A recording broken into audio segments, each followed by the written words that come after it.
Where will he go? We have some guys who are running these franchises who are not afraid to gamble. I would just cut him. There's a pattern here. It is unacceptable. Hammer deep. Left center field, wave goodbye. Did you use performance enhancing drugs?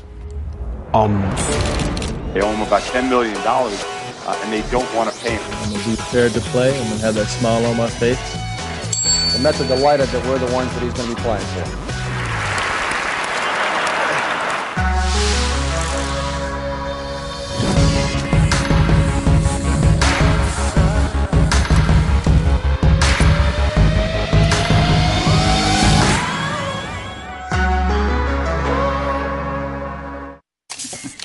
Where did half the year go? And by the way, if you're online at TSA at the airport watching us on your phone, consider the stories of the week at TSA handled. It's Outside the Lines of Friday 4. I'm Bob Lee. We are poised for July. We'll parse this week, in which Ryan Smith is going to defend an immortal's right to gesture inappropriately. Doug Kazarian is with us to provide truly an uplifting story, which is something I would never accuse Jeremy Schaap of doing, and that is his unique talent. Thank you. And Josh, my good friend, although I received far less consideration from him mere hours ago on this very network. Yes. Yeah. Jeremy Schaap is joining us in studio. All right.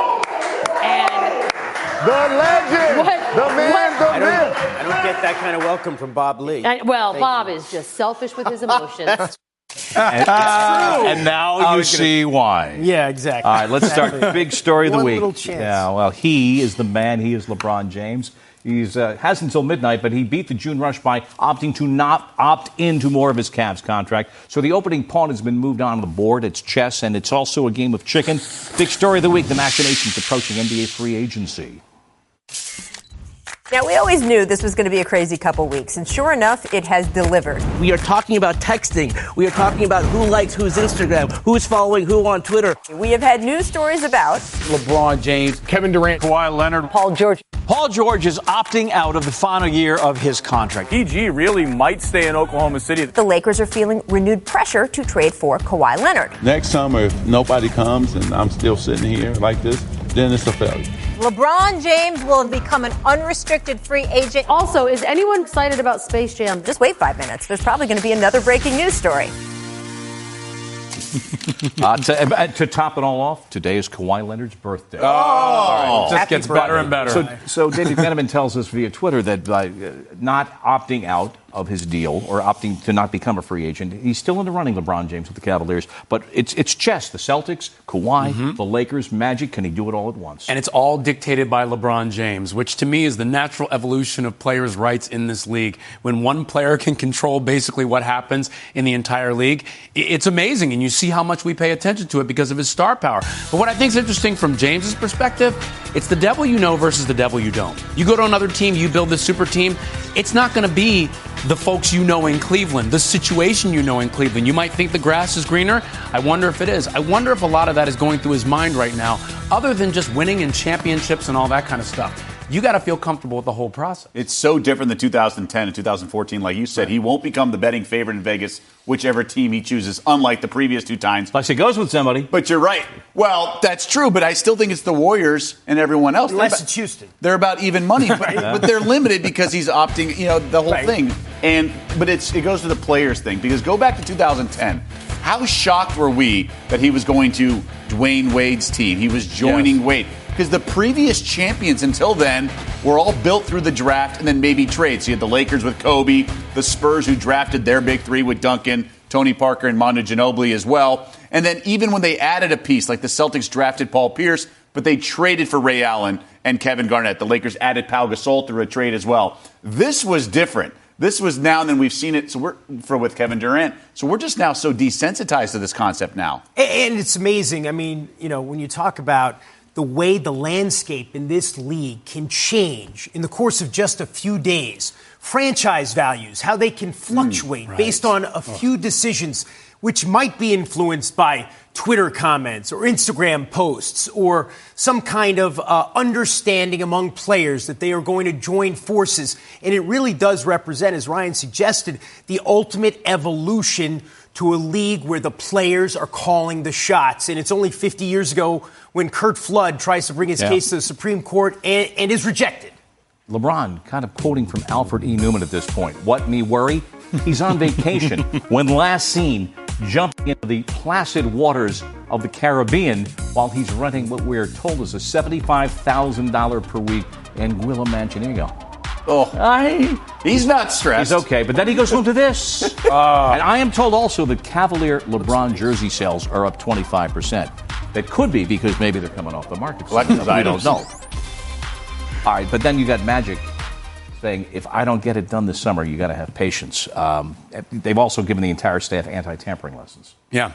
Is this not do or die for him? Even though he's saying, if I don't get the job done, I'll step down in, 1 or 2 years? But I got to think, if it doesn't happen right now, what will LA say? There's no chance for next year. That's it. This is the last shot at LeBron, I think. If he's not going this year, he's not going to go again. Well, and there's Kawhi Leonard and Paul George, who's an LA native. Both those guys are SoCal native. But the bar is so high. If you get one and don't get the other two, it's still a failure. If you get two and don't get all three, that's a semi-failure for him. Tough spot for him. As an LA native and a Laker fan, there's been an entitlement inherent with the Lakers for way too many years. They keep thinking they're going to get the free agent. That's not eroded, though, over the last few years? You would think conventional wisdom, but they've always come back from it. They struck out with LaMarcus Aldridge, almost laughed at the lack of analytics and how lack of prepared they were going into that one. Now, you figures the Magic will be better and Rob Pelinka as well. But if they strike out, again, it definitely makes you wonder, will the franchise ever rally like they have in the past? And here we are approaching July. Exactly.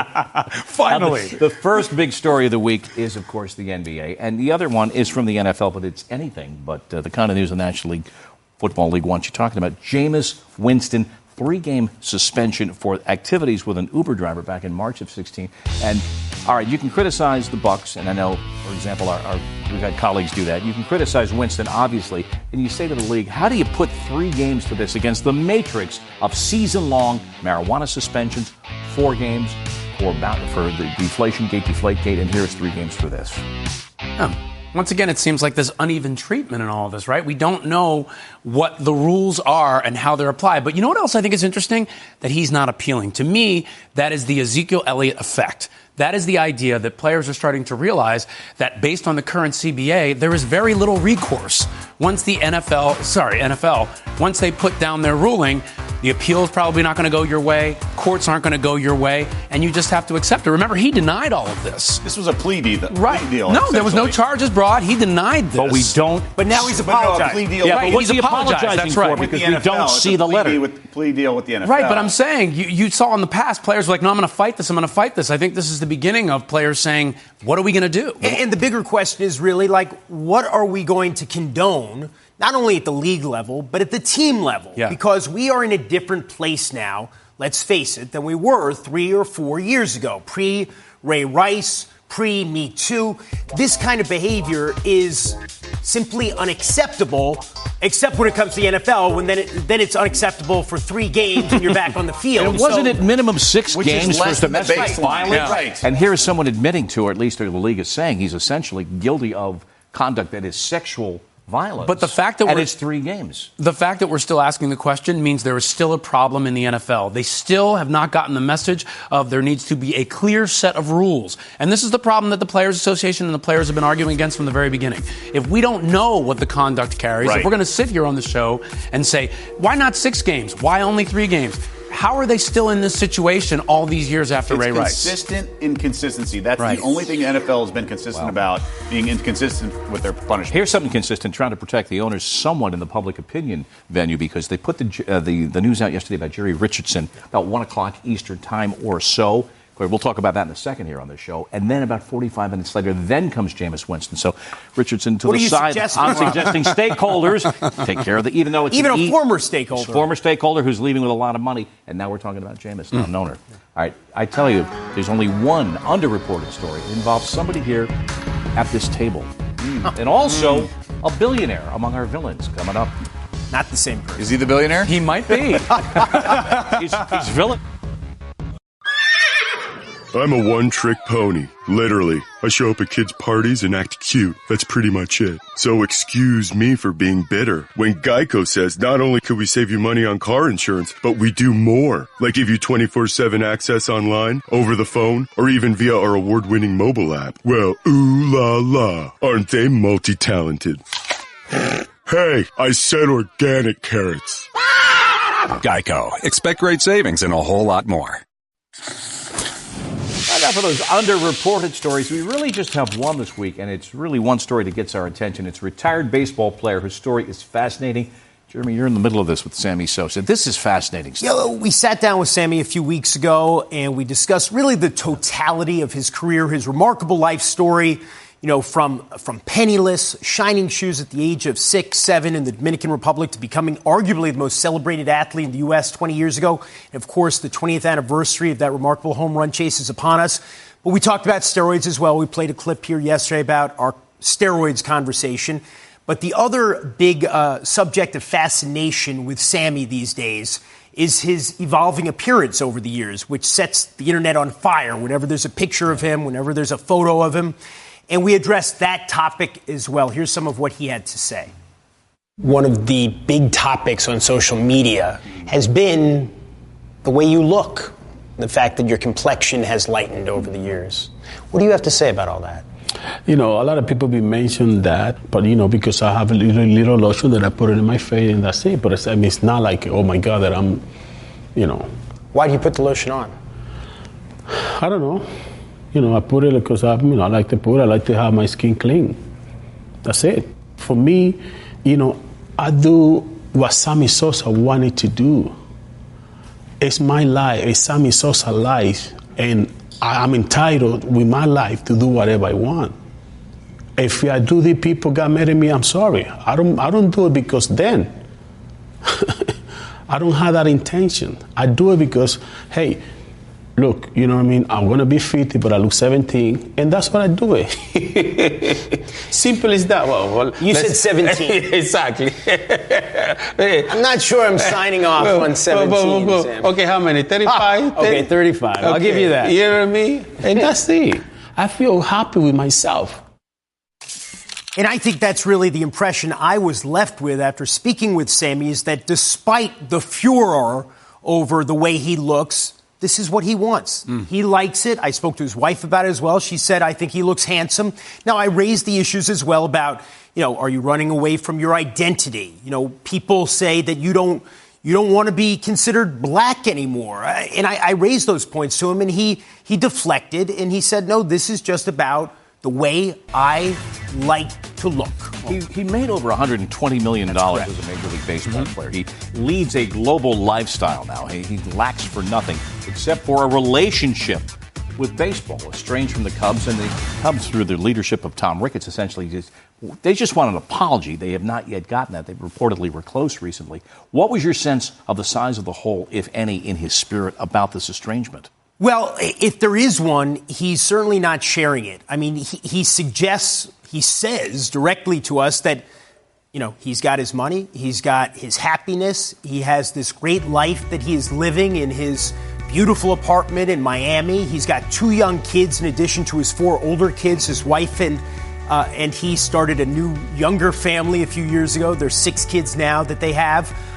He says, and that's what he says about, his appearance as well. I don't care about the Hall of Fame. I don't care about the Cubs. Do I necessarily believe him? Do I believe at some level he must care that he has been rejected in the city in which he was such an icon?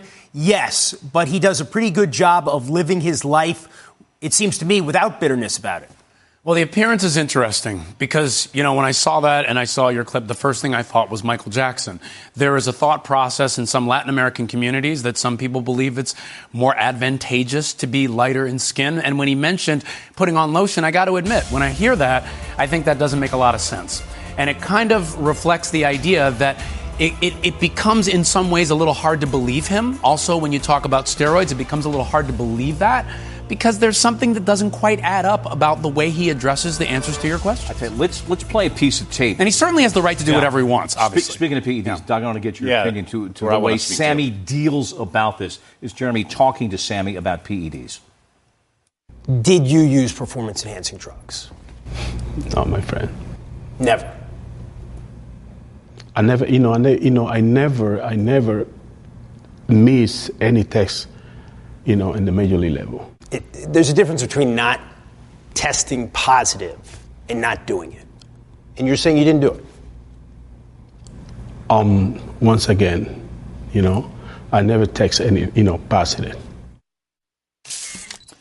Baseball's funny because whether it's America's pastime or our infatuation with stats and how to compare eras, that's the one sport we care most about in terms of being clean and how he and Mark McGwire captured our hearts 2 decades ago in that home run chase. So it's just hard for us to believe that when there were so many people in this sport using them. I would think it would be strange if he did not use them, given how prevalent they were and given the benefit, the financial benefit and reward there was for what many perceived at the time was a small compromise. But he only had to take 2 or 3 verbal steps there to get back with the right, and to have everybody at this table and around every bar room in America say, okay, and he wouldn't do it there. Right, and that's the curious thing. He won't quite issue a blanket denial. He keeps coming back to, I didn't test positive, but for many reasons, as we discussed yesterday, that's an unsatisfactory answer. It's just too far-fetched. It's like Occam's razor here, right? Like he obviously... That's right. He obviously took him. All right. Brown guy. Sunday morning, 9 Eastern on E60. There's much more you haven't even seen. It's fascinating. Our villains of the week. Speaking as a taxpayer in the state of Connecticut, I have a lot of interest in this one. That's a big one. You're no longer in the state and haven't been in this exactly. state. Right. Well, my villain this week is, and again, it depends on who you believe here. It's UConn. They're in a fight with Kevin Ollie. They let him go. He claims he's owed $10 million on his contract. They fired him for cause, and they say they don't owe him anything. But what's interesting about this is it's a little bit of something that we've been seeing with coaches and teams. So they claim that he did things that show a pattern of trying to flaunt NCAA rules. And recently, the media requested records on an NCAA investigation. The accusation was that he paid a recruit's mother, something the mother has denied. He's denied. But what's interesting about this and what makes them a villain, if you believe Ollie's perspective, is this idea of teams paying all this money. They want the big coach. They want to give him all the big money. But when they don't want to pay, they start saying, oh, there are these things like potential violations. And he won a national title. And he won a national title. So I worry about the slippery slope that exists in this of an out when you have a contract that says you have to pay me if you fire me. Right. But it depends on who you believe. Your villain. We mentioned his name already. Mentioned him earlier. My villain is Jerry Richardson, the 81-year-old, still technically owner of the Carolina Panthers, but on his way out. All the stuff that Sports Illustrated has reported over the course of the last several months, the inappropriate behavior, the sexual harassment of employees, the vile racist language that he's used. So he's the villain, but we got to talk about the NFL here as well. The fact that they put out this statement, as you mentioned, late. There's no real opprobrium in it. Compare that to what Adam Silver had to say about Donald Sterling 4 years ago. What is going on? Why can't Roger Goodell bring himself to say what this really is and how awful it really is? My villain, the Mets accountants. Once upon a time, back all at the they're turn of the doing century, they owed Bobby Bonilla just shy of $6 million on the Met ownership that were making 18% from Bernie Madoff. It was too good to be true. They didn't know it at the time. Said, we will pay you over time beginning in the year 2011, $1.19 million. So at an 8% rate, this money has been going at $1.9 million. And by the way, it goes out every year, July 1st. Hallmark makes a card. I forgot to pick up 3. This weekend, happy Bobby Bonilla Day. The Love checks Bobby. go out. Love you, Bob. And not quite Love you, earning at the accountants. same rate as Bernie Madoff. Okay, your villain. Also tongue-in-cheek here. The country of China, when it comes to Klay Thompson. Klay is very mild-mannered for the most part when we see him perform in the NBA Finals. That has not been the case when he's out in China playing hoops this summer and last. So this summer, one of his friends was sort of undercut, and he got angry. Ooh. Understandably, it was a dangerous play. And there's Klay, seemingly on vacation, right? Heated, and then he gets dusted in Papa Shot.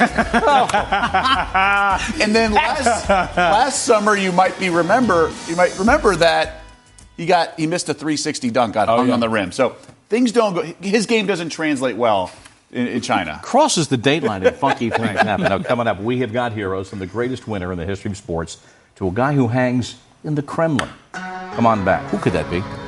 No idea. Illusion? You did mean the People's Republic, though, right? Not Taiwan, Formosa. We've got MLS action. Yeah, there's soccer here while it's happening over in Russia. Saturday at 7 Eastern. Atlanta United, Orlando City, Josef Martinez and Dom Dwyer in action. And, of course, the game's available on the ESPN app. Sports Center tonight at 6 Eastern with Michael and David. NBA decision time. Urgency for the Yankees and the Red. You want to listen on the joke, guys? It's just Sammy, interesting. Yeah, exactly. Look, Shaq's like wallpaper. It's a carpet bombing effort, and it's on Sports Center tonight. All right, it's time for our heroes. Look, no tongues in cheek here. You got a hero. I got a hero, and it's not just because he's going to lead the Giants back to the promised land and he's probably going to be the greatest running back in NFL history, but because Saquon Barkley, the first thing he has done with his NFL money, not his salary because he hasn't even signed yet, is to buy his family a home. And he has also said that he's not going to spend any of the money he makes off his contract from the Giants. He's going to live off his endorsement money. More power to the great Saquon Barkley. What's his great uncle? And his great uncle is Iran Barkley, who, of course, knocked out Tommy Hearns on June 6th, 1988. You had to do one of this. the great upsets. You threatened to do it in the meeting, and you did it on history. So you're a Giants fan, but he's not a Knicks fan, according to last week's show. That's correct. Just to clarify. Exactly. Also, he's mostly a hero because he's not playing for the Jets. Doug, right, you're a hero. Also in the NFL, and this is obviously nice storylines, both that with Saquon Barkley and this because of given the wake of Jameis Winston and Jerry Richardson, but Marcel Darius is donating from his foundation $125,000 to help build classrooms in Haiti. His father was born in Haiti. Darius lost him when Darius was 6 years old. He's gone back-to-back years and off seasons to just do there. But just there's so much good being done by all athletes, particularly in the NFL. When Damian Woody was touched on it with this Winston stuff, we're making excuses for a lot of these players, but obviously the majority is a lot of good contributing members of society. Great stories, actually. All right, my hero. This is an objective pick here. It's not from the heart. The big winner of the World Cup so far is Vladimir Putin. In that respect, he is the winner. Great games on the pitch, no problems with hooligans off of it. And if you doubt the selection of the hero, talk to his good friend about it. They have really done a fantastic job with the World Cup. It's exciting, even if you're a non-soccer fan. That's an endorsement. And what else was he doing? Vlad Putin with a goal yesterday. Just like when he puts on the skates. Wow. No one's checking him. Could there be collusion with the other team there? We're not sure. I want to know how you were compromised. No. It's been years since I've been in Moscow. Stop that. Go ahead. I love your hero. Oh, who cannot love this? It's Friday. Everybody deserves to see this again. Bill Russell is my hero for doing that to Charles Barkley when Charles Barkley thanked him on stage. Now, can I just say I love the laugh afterwards because he realizes, oh my gosh, I'm on camera. Isn't that funny? But I don't know. I thought he was just saying 11-0. What did he say last year to all those big men? He says, I'll kick your butt. Well done. One word. Where's LeBron going? I'll say L.A. Philly? Looks like L.A. Definitely not the Jets. Not the Jets. Oh, not the Jets. Maybe the Knicks. All right. No Cleveland. Your favorite team? 8:60 Sunday morning, NFL Live. The musical Diana is next.